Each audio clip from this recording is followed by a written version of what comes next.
कर दे भाई कितने जा रहे हो? भाई मैं खुदा दी बात से जा रहा भाई मैं भी जा सकता हूँ। भाई मैं भी 5,000 बंदे रोटी खवाई। चल वो कह रहा मैंने 5,000 लोगों को रोटी खिलाई है, मैं भी खुदा की बादशाही में जा रहा हूँ। ये सारे खुदा की बादशाही में जाने के लिए तैयार है। भाई भाई कहाँ जा रहे हैं? भाई मैं खुदा की बात ऐसे तो मैं भी जा सकता हूँ। भाई आपने ऐसा कौन सा काम किया? मैं एक टीचर हूँ, मैंने बड़े बच्चों को पढ़ाया है।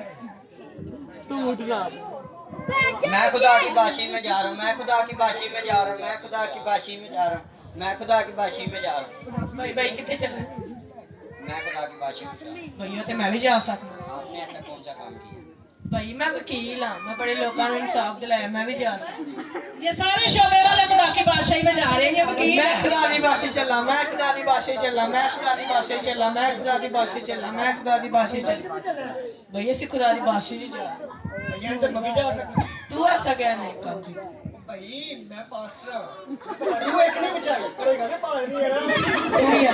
वो कह रहा मैं पास्टर हूँ, चाहे मैंने एक रूह नहीं बचाई, लेकिन है तो मैं पास्टर ही ना। मैं खुदा की बादशाही चला, मैं खुदा की बादशाही चला।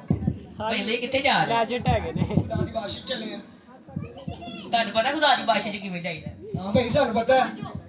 ਭਾਈ ਖੁਦਾ ਦੇ ਕਿਤਾਬ ਚ ਲਿਖਿਆ ਜਦੋਂ ਕੋਈ ਬੰਦਾ ਨਵੇਂ ਸਿਰੇ ਨਾਲ ਪੈਦਾ ਨਾ ਹੋਇਆ ਨਾ ਤੋਬਾ ਕਰੇ ਕੋਈ ਵੀ ਖੁਦਾ ਦੀ ਬਾਦਸ਼ਾਹ ਚ ਨਹੀਂ ਜਾ ਸਕਦਾ भाई सानू पता है सी कहने जाना है। तू जा। ਜਾਓ